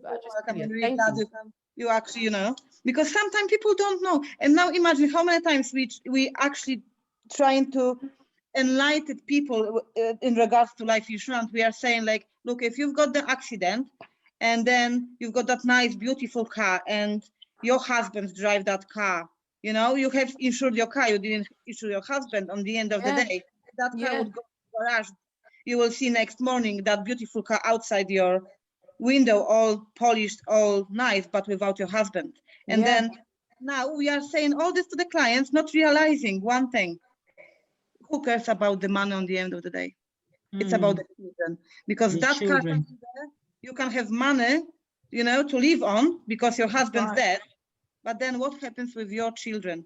No one ever consider this part, you know? So that's when we do the last will and testament. And what we say, like Lydia, I know you're gonna go with the numbers and stuff on the end of the story, but what we need to stress out to our clients, when you take your life insurance, Lydia, you've got capability now, and all of us have, to do your will with your life insurance straight away. And if anyone takes life insurance with any of you, then they will have it for free. Normally it costs between 150 to 500 pounds, but because you care about your clients, because we want to do it complex, that's why you cover the cost and give it to your clients for free. And that's very important to stress out as well. If we are. Wow, thank you for that. I just want to add to what everybody's saying, especially what Martha's just said. Because of the industry we're in, we see how it affects families and it affects people in regards to not having the appropriate cover, either will or having life insurance. So a lot of people tend to think it's just a job for us. But we're very passionate in regards to what we do, because we see the other side. We see when children lose parents, and now they're struggling because the parent cancelled their policy, you know. And then we see the other side where, in fact, it was last year a client got diagnosed with cancer in June, and by October she passed away. But because she had the life and critical, the children, as bad as that situation is for the 4 children she left, but they had 2 payouts, the life and the critical. And you know, so imagine having to deal with the loss of losing a loved one as well as financial difficulties. That's life changing, and they will never forget it. So when we are actually calling people, and we will call again, it's not because it's got nothing to do with us. You need us more than we need you, because at the end of the day, we're protecting not just you but your family and your children. We see, you know, your children. We see how people struggle, you know, hence why we're gonna go the extra mile to make sure you're protected, you know. So it's something that absolutely everybody needs. And somebody asked before I read this question, I just say, for more clarification regards will and testament, please contact Martha. Can you give me your number, please? It's 077 958 70337. Okay, I'll just repeat that. 077 958 70337, right? That's correct, yes. Okay. And also for everybody who is, all the viewers today, Martha, I've just given us something, and she said, if you take insurance today with any of us here, and you say that your reference is you saw this show today, she's going to give you free will. Wills are always from 150 to 300 to 500 pounds. 500. From 150 to 500, but that will be given to you for free. So we are going to do you a will and testament for free, only if you're watching this show, okay?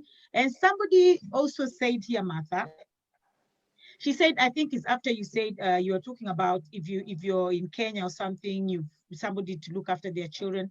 A lady said that has always been a question I do frequently ask myself about children. What will happen to my children? So if the only person I have who can take care of my children, if I'm gone, is in Kenya, they would be allowed to come and live with them here in the UK. So now, the answer to this is usually what we do, because we don't want that gap between, let's say, like this couple from Asda, right? As I've been mentioning before. Let's say now they're dead, someone has to pick them up from school, right? And now what happens? That person is in Kenya before they get visa, before they can get to the country. What happens? Would social services take my children up to that moment? How would I get it back after? No. So what we do in the will, we appoint someone who will actually keep the children with them up until the legal guardian arrives. You know, when you've got the fact find for the will, the one I sent to the clients, it says, who do you want to keep the children up until the legal guardian arrives? Obviously, it's the same with Poland, with any other country. Someone has to be with these children up until that person arrives. Could be sometimes months. But then you have to appoint that person, because it might not, that person might not be on the school list, you know, when you didn't put it on the school list to pick up the children. But that person, when they go with your will and testament saying, look, I'm the one who will keep the children up until the person arrives, then that will happen. Okay, I hope Wanjau Wangugi, I hope that answered your question. Okay, so anybody who's listening, if you don't have a will, guys, right now, don't wait until tomorrow. I win a lottery and I'm rich, I want to write a will. It has nothing to do with that. This is all about your children. And remember as well, like we just heard Martha saying, if you have children under the age of 18, is it 18 or 16, Martha? 18. Under the age of 18, and you, especially if you're a single parent and you passed on, the government will take your children. So guys, please, this is ASAP, do your will. You don't have to have money to do your will. You don't have to be rich to do a will. It's all about your children, okay? So thank you. Yeah, thank you so much, everybody. Now I want to, I know we have a guest here, Frank. So if Frank has any question as well, he's going to ask us. But before that, I just want us to talk about review. You know, when some people say, oh, I have insurance already. Do you guys review people's insurance, and can we, Tyrell, can you talk about reviewing people's insurance? Because I know that now with Precise Protect, you get it cheaper or lower, or I don't even know which one to use. Well, very competitive. No loading, that's why there's no loading. Usually we are cheaper 20% than any other broker on the market. And this is because we've got no loading on our policies, which basically means we get paid less commission just to provide for our clients, just to give them better cover for less. Okay, well, okay. Tyrell, do you want to add anything on that? Oh, sorry, Martha. Yeah, I do. Yeah, I keep talking. Sorry, Martha, go on. You know, also when you ask, sorry, Tyrell, I know you were meant to say it, but you know, Martha is a troublemaker. I have to go. It's all right. When you said about reviewing the covers, we have to remember we always have to work in the best interest of the client. That's right. Whichever we give a client, we don't really give it to the client. We assess his needs. We assess what they've been doing, the areas they need to be protected, within that particular person. We gather all the information together just to give them the best cover provided. Obviously, if they are having, because under the UK law and FCA, we are not able to rebroke anything, so we don't do it. But if we find in our system cover which better suits the needs of the client, or they need to add something or pay Yes. less money, reduce Yeah. the cost, Yeah. then we are able to do it. Clearly, we can do it with 100% of the covers on the market because we are 20% cheaper. Yeah. Wow. Okay. Thank you very much, Martha. Tyrell, do you want to add on to that? Yes, regarding the reviews, the review in your policy is extremely important. And the reason why is because when we review them, we realize a lot of people that have taken out policies with the banks, they have accidental cover only. Yes. So what we can do, and they would have never known that if we didn't review it. And also we review it for free, no cost or no extra charge. That's right. So we review it. That's right. What we tend to see is a lot of covers have accidental death. So that means you would have to pass away by an accident in order to get paid out. So we can change that for you over to a more suitable cover for your needs. We also, as Marta said, we can get the covers for a lot cheaper the majority of the time. It's not in all cases, but the majority of the time. And the most important thing is when we review it, we can find you a cover that's more suitable for your needs. So because most banks and stuff, they're not allowed to give you advice. They can just give you the product. So we can advise you and find you a cover that will fit your needs. So for example, the term, we can change the term and just a cover more suitable for yourself. So yeah, it's important. I'll say it's very important to get a review. Okay. Thank you so much, guys. So just to tell people who are watching, guys, please share the video, share this talk so that so many people get educated in regards to what we're talking about.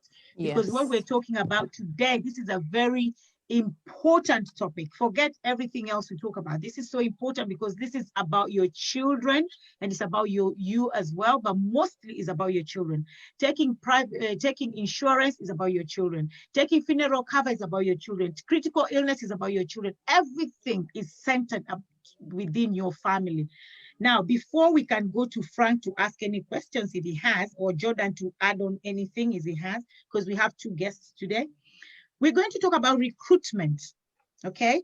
So, Marvin, I want just everybody to tell us, just small, because we are running out of time, just something small about recruitment. Okay, so I'll start with Marvin. Yeah, so we are actively recruiting for advisors and non-advisors to join our team. You know, if you're passionate about helping people, and you know, a lot of people are struggling at the moment. A lot of people have lost their jobs, etc., been furloughed, and are struggling at this time. But we're in an industry that is always advancing and progressing, and there is an opportunity for individuals with the right capability to join our team, you know, and make a difference in people's lives. And also in their own lives, you know, because at the end of the day, in life is what we do for others that matters, you know. So it's literally a massive opportunity. So it's not just in regards to setting up policies for individuals, but giving them opportunities to, you know, to change their lives and to be in to do something worthwhile for their community. To get some decent money, Marvin. Yes, you know, and also to change their lives financially. You know, so it's rewarding and you get paid accordingly as well, you know, so you change people's lives and you change your life as well, because at the end of the day, we're on a path for, you know, financial freedom, generational wealth. And if you want to be a part of this, this is the time, you know, so, and it's all about a lot of people are very they'll rather live for security instead of opportunity. And a lot of people are watchers. They'll watch and watch and watch until they miss the most precious opportunity. You know, so stop watching, pick up your phone, give us a call or message us, and we'll give you more information. Thank you very much. Do you want to add anything there, Sarah, regards to recruitment? Yes. You know, for me, this job isn't this isn't just a job for me. This is passion. This is something I'm very passionate about. I mean, you know, if we had time, I'd share my story about what makes me so passionate about this job. But, you know, with that put to the side, if you're looking to change your career, I used to be a bus driver. I drove the bus for 7 years and I wanted something fresh. I wanted something that I loved. I wanted something that I'd enjoy. I wanted something that would help to change people's lives and not just my own. And that's what this job does. Becoming a financial specialist is not just a title that sounds great. It is actually a really good job. So, you know, if you're looking for something new, if you do not have to have experience, we give you full training. Okay, we provide full training as well. But if you're looking for a fresh start, if you're looking for something that will, you know, you are your own boss because we are self-employed, okay? And this is, you know, we're self-employed. So if you're looking for something that you really want to carry for yourself and begin to build something for yourself, definitely give us a call and let's get you booked in, you know, for a chat and just to kind of see, you know, how we can help you, how you can help us and how you can begin to benefit others as well. Because, you know, you might hear us talking and it might sound like a job where we're sitting in front of papers all day and papers are flying over our heads and the phone's ringing and we're like using hands and feet, you know, to deal with things. But yes, you know, it's a very rewarding position at the end of the day. And if you are looking for something fresh, you know, give us a call. We'd love to have you. So, Thank you so much. Martha, do you want anything to add on recruitment? Well, I believe everything has been said, but while you are talking, I was just thinking maybe it's a good idea to do another live with just recruitment, so we can actually show people what they can have and how it works properly. Wow, yeah, that's it. That's good. Yeah, I think we'll have a day for that one as well. Thank you so much, Martha. Tyrell, do you want to add anything on recruitment? Yeah, just going off of what Sarah said, I think the best thing about what we do is that you don't need no previous experience. So you could be in a whole different field. And if like you're passionate about helping people and also changing people's lives, you can join us and do exactly what we do with full training provided. That's right. You're working with so much people that have got experience in what we're doing. By the end of it, you should be an expert at what you're doing. So yeah. And just to add a little bit, you know, I like to talk, but just to add, literally, so I don't like to call it work. It doesn't feel like work or a job. It just have a negative feel to it because it's. When I look back to things I've done, you know, I was a prison officer previously. I've worked in all types of the general 9 to 5 work, etc. It's I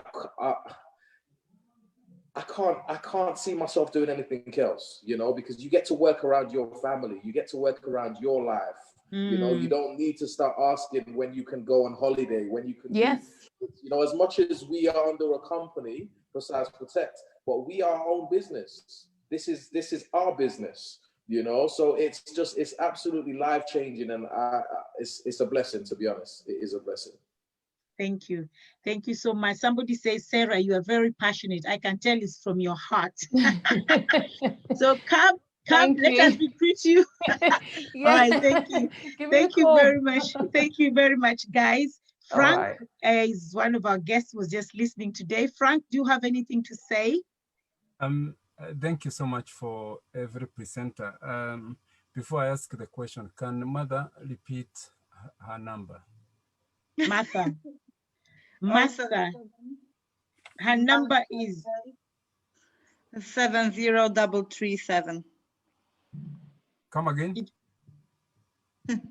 077 yeah 958 yeah 70 yeah 337. 337. Yeah. Thank you. I have 2 questions to ask. Roughly, how much is the income protection installment? And for critical illness, how much roughly is the installment per month? Okay, let's start with Tyrell. Please answer that. Yeah, so regarding the income protection, it all varies depending on whether you're a smoker, depending on your age, if you have any pre-existing medical conditions. So there's not just one price. It all varies. But what you can do, if you get in contact, we'll be able to go through the fact find with you and we'll be able to get you a quote on how much you need. So for example, some people, you may be able to get a benefit of £3,000 worth of the income protection. However, you may be able to live off of 1,500 if you was off work due to a sickness or injury. So it all depends on the benefit amount that you take out, as well as your age, whether you're a smoker, and if you've got any pre-existing medical conditions. I think you should, Tyrell, maybe you should give your number as well. So just give Frank your number. Yeah, my work number is 073 878 67898. Thank you. Okay, Frank. Okay, Sarah, the critical illness question, please. Yes, thank you, Frank. Okay, so it's very similar again to what Tyrell said, because with insurance, we work by person to person, condition to condition, health to health. So, you know, critical illness can come as cheap as £6, £8 a month, depending on who you are. And it can be, you know, up to, let's say, £20, £30 a month. Again, we have to remember that the premium you pay depends on the amount of a sum assured that you desire. So let's say if you want £15,000 critical illness cover, somebody, let's say 35, they can get that for like £12 a month, really cheap. But then again, it depends. But also with that come added benefits. And if you want to add things like fraction cover, hospitalization, extra children's benefits, that kind of kicks it up a little bit by 50p. Waivers of premium is also something I realized none of us mentioned here. If you have waivers of premium on your insurance, on your life insurance, critical illness, if you have it on your income protection, waivers of premium is something that's very important. For as little as 50p a month on top of your insurance, if you was out of work for a certain amount of time, your insurance continues to get paid without you having to pay a single penny, because you're adding that to your policy. That keeps you covered. So if you're out of work, there's no need to cancel your insurance, guys, if you've got waiver of premiums, okay? So remember that when you're talking to us. Remember, say, Marvin, Tyrell, Lydia, Sarah, Marsha, give me waiver of premiums just in case. You know, you never know what's going to happen tomorrow. So, you know, so Frank, it depends again on individuals, but then little tweaks like that can push up your premium, but for the benefits of yourself. Okay. I think you should give your number as well, Sarah, to Frank. So maybe if he wants more clarification on that. Yeah, sure. It's 07572 008 675. Thank you. You're welcome, Okay. sir. Thank you so much, Frank. Any more questions or you're done? I was just wondering, before even I give them a call next week on Wednesday, especially on critical illness, as Sarah discussed, because this sometimes when one takes this insurance, there's unforeseen things, like the way they said about illness and all this kind of thing. So if it comes, does that mean the insurance have to go up what somebody have taken, or what happens in that case? Okay, is that for me? Yes. Okay, so the good thing is, if I took out critical illness today, okay, and let's just to say 5 weeks from now, something was to come up, I'm covered for whatever it is that may arise today, tomorrow, as long as the first premium has been paid. Okay, and I'm going to clarify this because most of it they intertwine with life insurance, income protection, critical illness. Most of it intertwines. So the minute your first premium is paid, you are covered from day one of your first premium. Okay, some insurance companies will cover you from the day you sign. Okay, because if it goes into underwriting, that's not down to you, that's just down to the process. So some insurance policies will cover for 30 to 90 days, depending on how long it will take them to cover somebody. So when unforeseen circumstances do arise, as long as you're already insured, you're covered for those things. But then again, advisor to advisor, advisor to client, I will have to ensure that you know exactly what you're covered for. Okay. It's the same thing. So let's just say if someone was a previous smoker and I'm doing the application form, and they said to me they don't smoke anymore, I need to know if you stopped smoking last week or if you stopped smoking 10 years ago, you know, because if the underlying issue arises and it's from you smoking, let's say 3 months ago, but I put you don't smoke on the form, it can complicate things. So it just depends again on what the circumstances that arise is. Thank you. You're And welcome, sir. immediately I start making the payment. Do I make payment to your company or to insurance company, or what is your law between you and insurance in terms of payment? Can Martha answer that, please? Martha, did you hear that question? No, I didn't properly now. Frank, again. can you answer Yeah, that? Can what you I asked is when I take any insurance that you spoke about, do I make payment to you, to your company, or to the insurance company, or it's you to deal with the insurance company? No, Frank, because we are brokers, we've got access to the whole of market. We can actually compare every single provider on the market, and that means we are choosing the best option for yourself. We are assessing your needs and then checking which provider actually matches with that needs. And then what happens? It could be Aviva, could be Zurich, could be anyone else. So basically, we are the people who are setting up yourself with that company. And now, in regards to payments, you are the company which we choose for you. We will apply to them to cover yourself, and then your bank details are going to that provider, and he will be taking direct debit out of your account. It never touches our account. We have nothing to do with money transferring. It's you and the provider who deals with the money. So you pay directly to the company. Actually, they are taking it out of your account. So yes, but you pay. I just want to also add that in regards to being protected, as soon as the policy, if there's no underwriting, there's no medical conditions, as soon as the cover goes live on the provider's system, you're covered, even before that first premium comes out. That's what we call policy on risk, which means policy is not paid out yet, like the first payment haven't gone through, but we are already insured. Also, just if we speak about the underwriting, if the policy is like, let's say, you've got health conditions and you have just bought a Zurich cover. So what happens is that policy goes to underwriting, which means they have to assess your medical records. But in the meantime, you're always protected on your life cover. In between that, before the company gives you an answer, then you are still protected, just for the life cover, not for the critical, just life cover. You are always protected within the underwriting time. Free cover, they call it, isn't And it? just to clarify who underwriters are, because some people ask who is underwriters, because we're just underwriters, we're thinking everybody knows. Underwriters are like doctors and nurses.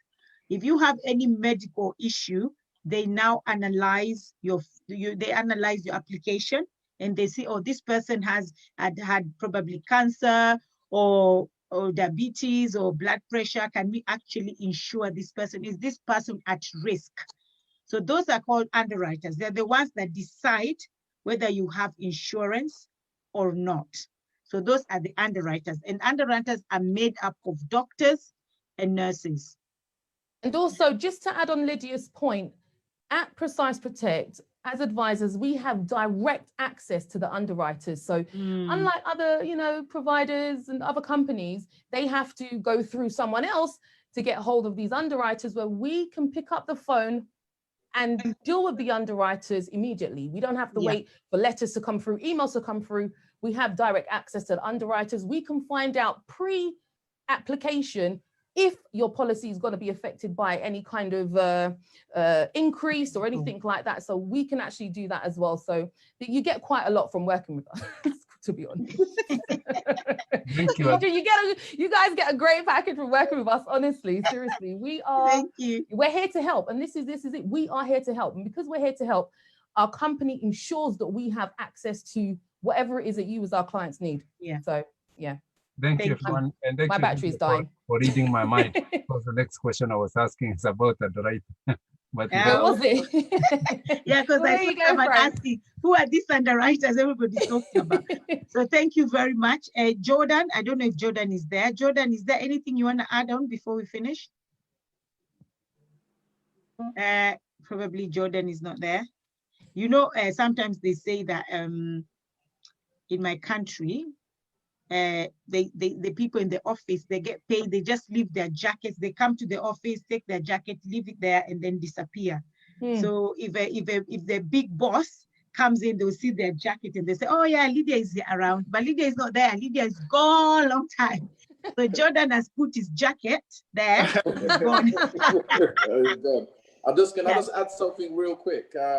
So in regards to what Sarah was saying about the added benefits you get with us, also in regards to certain, because we know all the providers inside out, we know what each benefit that each provider can give, you know, which you can't get anywhere else. You can only get it with an advisor. But also we can help you through the claims process. You know, with whether you get it with a bank, it's only the hours that the bank work, 9 to 5, you can get them. With us, you can get in contact with us anytime. You know, for me, I'm 24/7. My clients come first. It doesn't matter what time it is. I'm available whatever time my client is available. You know, so that's the extra that you're gonna get having your own personal advisor. You know, so it's something which is, it's beneficial in so many levels. Okay. Thank you very much. Somebody say, thank you very much, guys. This is so inspiring, educational, eye-opener, very brilliant speakers. Thank you so much. Lydia Olet, I need help to do my will as soon as possible. Guy, call Martha. Martha is the one dealing with wills, not me. So just before we finish up, everybody, if you want questions regards life insurance or whole of life, as we call it, whole of life insurance, or family income insurance as well, please contact Marvin. His number is there. So his number is on my Facebook. I'll just repeat it again, so if you're writing it down. So if you want life insurance, please, just for more clarification, contact Marvin. His number is 0757563131. So that's Marvin's number. And also, if you want more clarification on critical illness, please contact Sarah. Her number is 0757200865. And if you want more clarification on income protection, please contact Tyrell. His number is 0738786798. And if you want more clarification regards to will and testament, please contact Martha on 077-958-70337. Guys, it's very, very important to have this. Somebody say, thank you so much. This was very inspiring. We'll get in touch. Somebody else said they'll get in touch with you. So guys, thank you so much. Yes, please. Can everyone present who wants the will, instead of calling me, because obviously that's a bit tricky sometimes, can I have the email address of every single person present who wants the free will?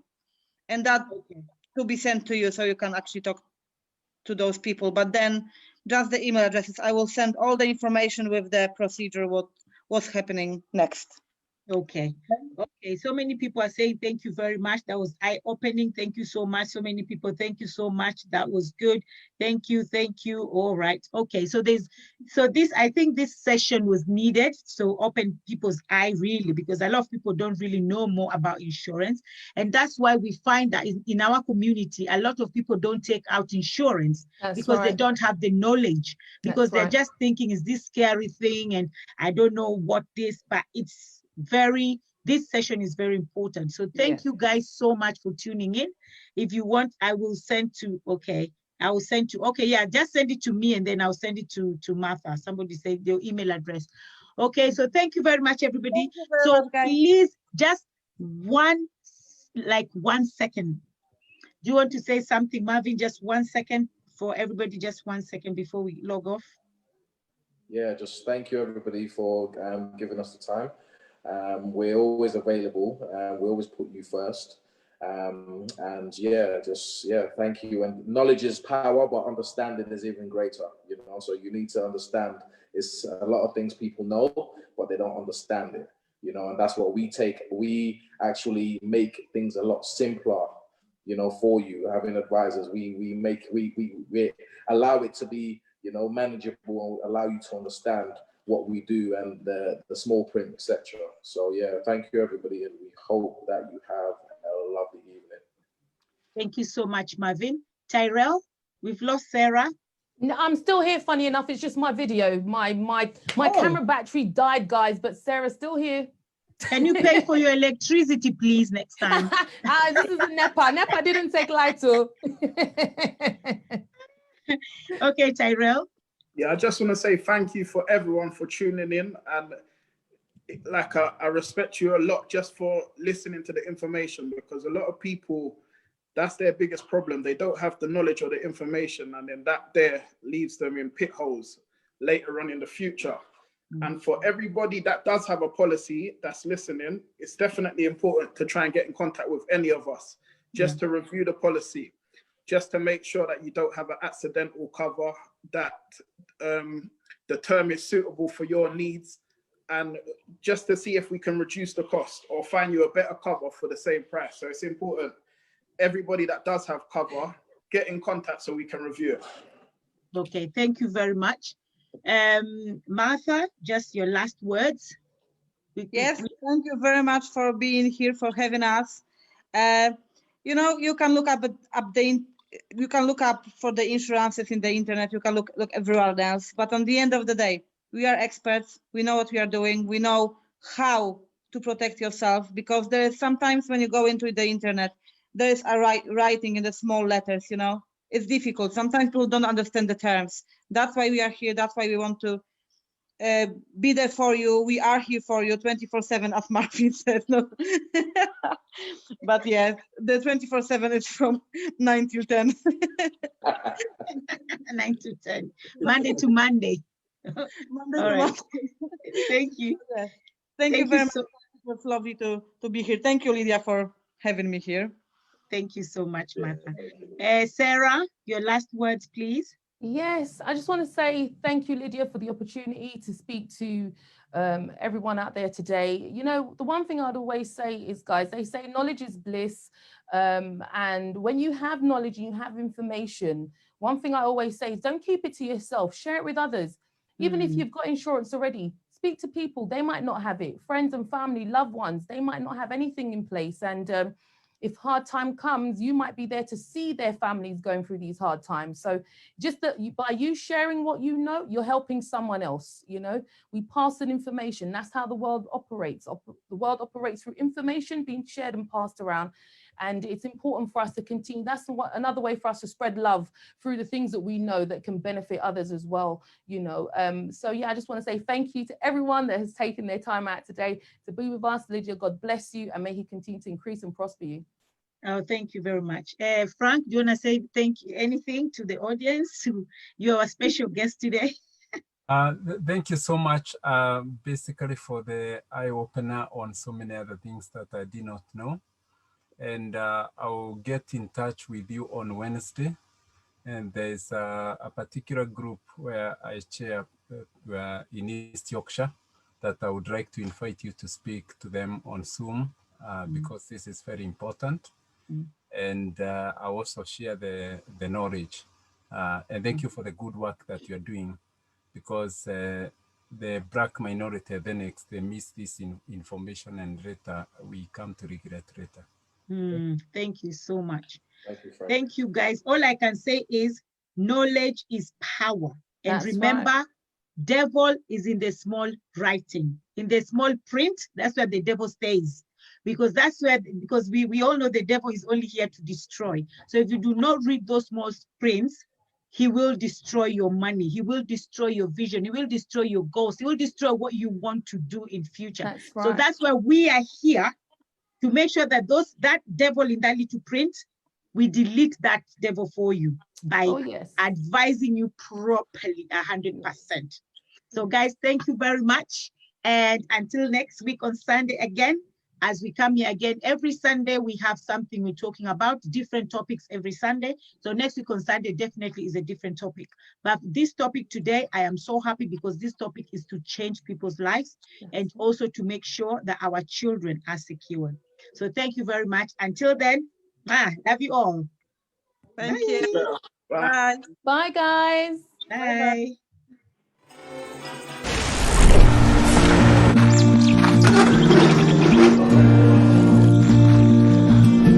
At World Remit, We understand what the journey is about, how it can sometimes take a little distance to bring us a little closer together. With ways to save more when you send more, World Remit is here for you, so you can be there for them.